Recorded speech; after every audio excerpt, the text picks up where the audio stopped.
Hello guys, today I want to give you a full portfolio update for the month of August, and this has been a great month for us. There's been a few changes in the portfolio, but mainly we are actually beating the market this month, with the S&P 500 down around 1.6% for the month, whilst my portfolio is up around 2.8%.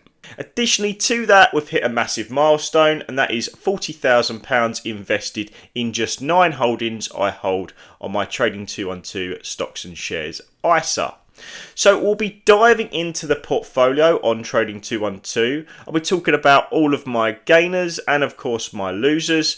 And of course I'll be talking specifically about Brookfield Corporation, which is my newest holding. Bill Ackman recently bought into this one, and I'll be talking about that buy for him. Additionally, there's been a few things that have been disclosed in their shareholder letter in Q2 of 2024. So I want to talk about the promising things I'm seeing in that letter and why it makes me very excited to be an investor in this company. And finally, I'm going to be going through my positions and the ones I think that are best valued, the ones I want to add to right at the end of the video, so stick around for that. And if you like this video, then please feel free to give it a like and maybe subscribe to the channel. So we'll start off with the overall return of the portfolio, and we can see how it's progressed with time after that. Now, we did breach this milestone at the end of market close yesterday of £40,000. Unfortunately, since then, the value of the portfolio has gone down as the pound strengthens against the dollar.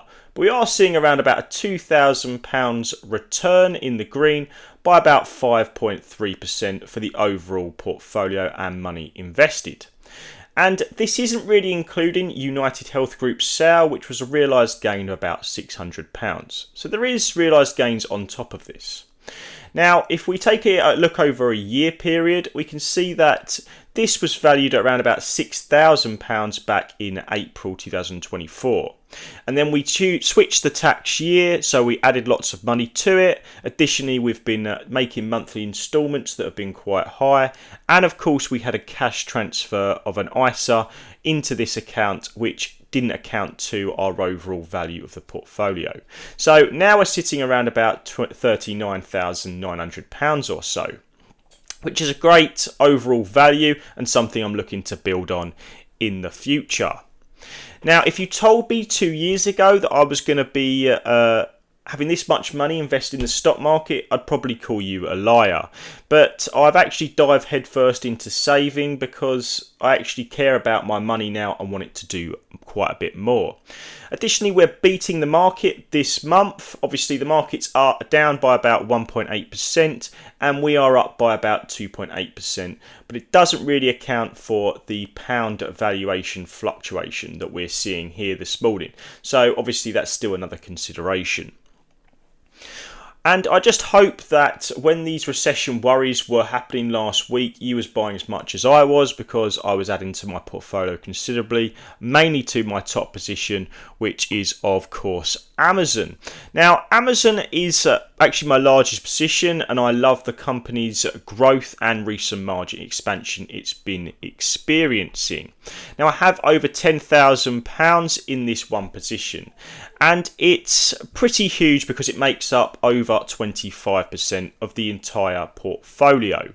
Now, some might consider that a risk to have in one individual stock, and it is a risk, but I take upon that risk because I'm actually quite hopeful this one's growth and growing profitability. So I've got a lot of faith in it.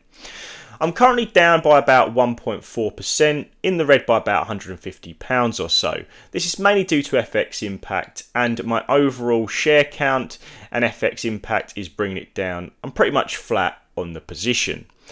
So I don't really mind because this one crashed around $161 per share just over a week or so ago, and I was buying this one hand over fist, mainly adding about nearly £2,000 to this one position. And it's mainly because I believed I had a great time to add to this position. It was a price to operating cash flow of about 16, which was unheard of for Amazon in the last 14 years. So I was pretty much throwing money at this one. Moving swiftly along, we have Brookfield Corporation, which is of course my newest holding.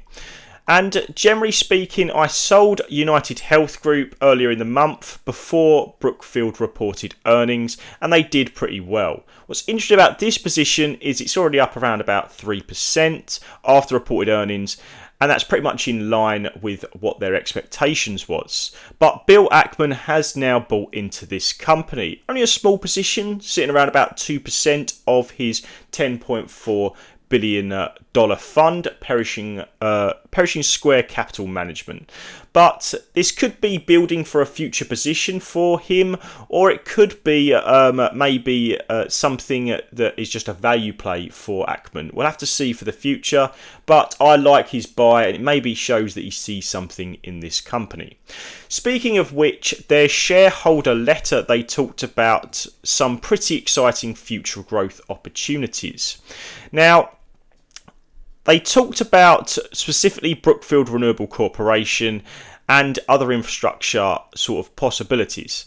They start by setting out the scene on the AI revolution and the need to power it, saying that the next 20 years will be an unprecedented in electrical build-out, with infrastructure that needs to be more than double of its capacity to meet the expected demand for AI.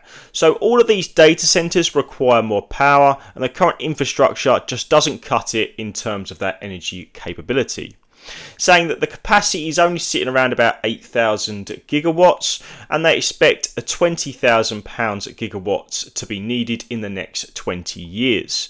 And that's with additional 50% of the infrastructure needing to be replaced anyway due to just length of time and capacity overall. So as the biggest builders of renewables and data centers in the world, Brookfield sees that puts them in a great stead for the future, and they will need to expand quickly to meet this anticipated demand. And they go on to talk about their deal with Microsoft in a landmark agreement to provide 10.5 gigawatts of data, and say for perspective, this is just 10.5 of an expected 16,000 gigawatts anticipated to be needed over the next 20 years or so. So this deal netted them $10 billion, and they are saying it's just the tip of the iceberg, that there is so much potential for bigger deals in the future, even with this one being 10 times bigger than any other deal of a like-minded similar nature. So reading this, I just think it's impossible not to get excited about being an investor in Brookfield. And it's especially as it's not the main reason I bought into this company. I actually like their two main businesses, which is the Brookfield Asset Management, which is highly margined, and their Wealth Solutions or insurance business, which has been growing rapidly after a recent acquisition. So it currently makes up around 8% of the portfolio, and I'd be happy with this one being a little bit bigger in the future despite its complicated nature. Next is a company that's been on a massive tear recently, which is up over around about 16% in the past month, whilst the S&P 500 is down over the same time frame, and that is Mercado Libre.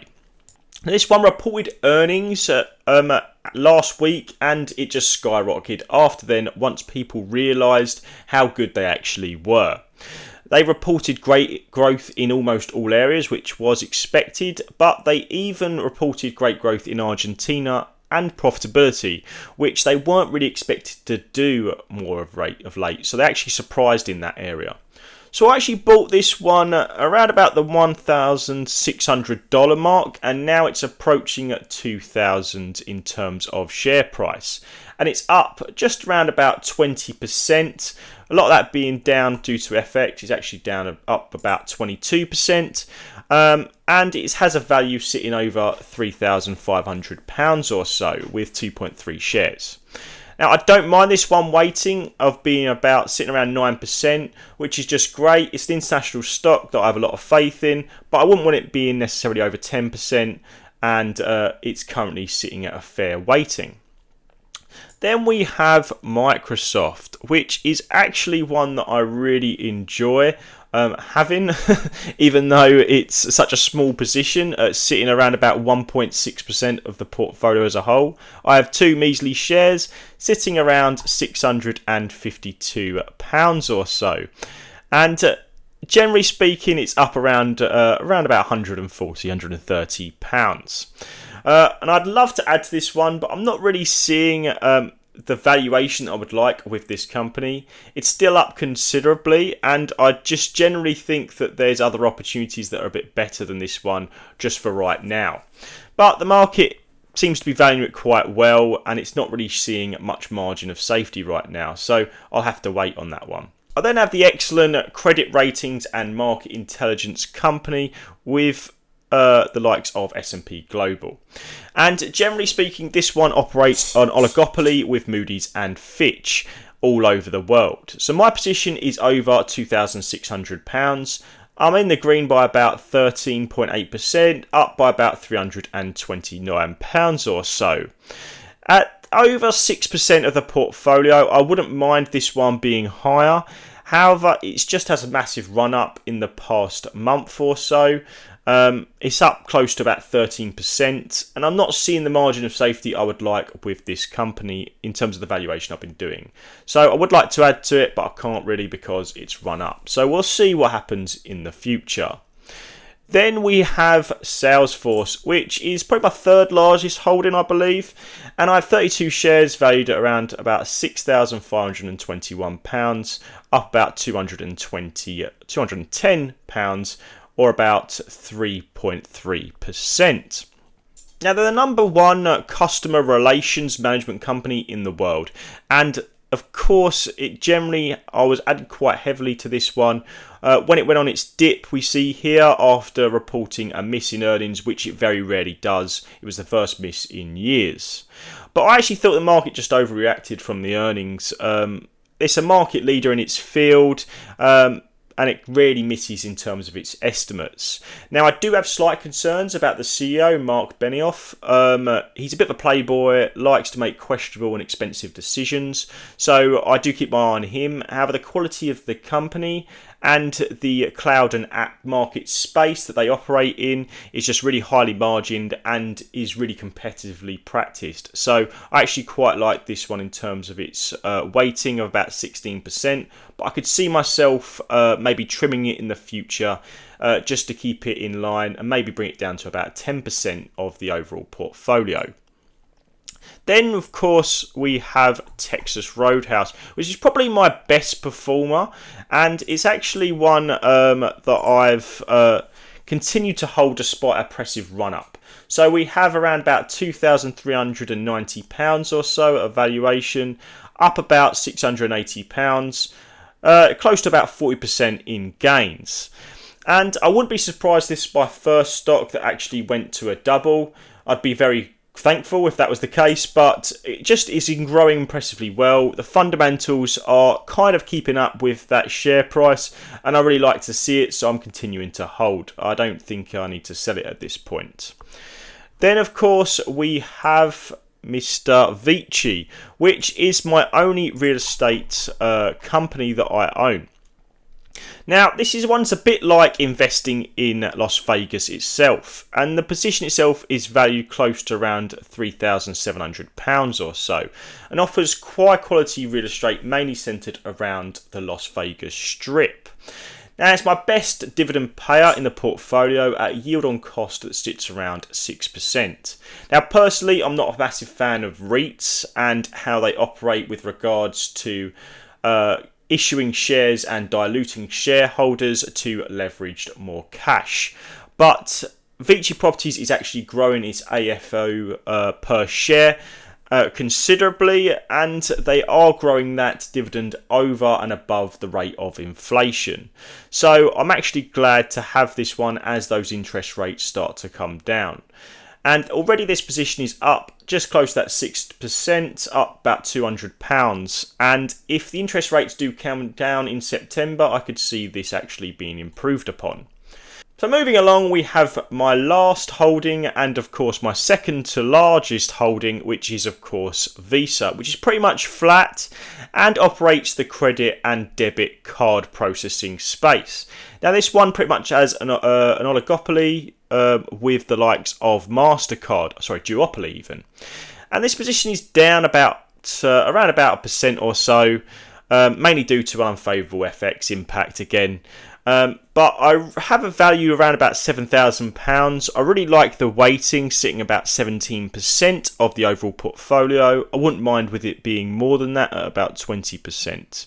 It's got a fast growing dividend that's growing over the double digit percentiles, and the scalability of the business model with its cards is just something I really look forward to seeing grow in the future. So I love holding this one. Now that we've looked at all of my positions, what are the stocks I'm looking to add and which ones offer the best value right now? Well, a lot of these companies have become run up actually in the last week or so. Amazon is probably the best deal still in this particular portfolio, even after a recent run up. They're still undervalued by historic metrics of operating cash flow. MELI is actually not bad either. Previously undervalued, I say it's sitting closer to fair value even now despite this run up. I'm actually not seeing massive opportunity in terms of valuation in terms of my portfolio right now. Visa's fairly valued, so I could add to that position, or maybe look into some newer holdings, which I have of course been doing. But I will probably keep cash at around about a 5% interest rate in Trading 212 Stocks and Shares ISA in money market funds until I see better valuations in maybe a new stock or any of these currently ones that I hold. But thanks for watching guys, I do appreciate it, and I'll catch you in the next one.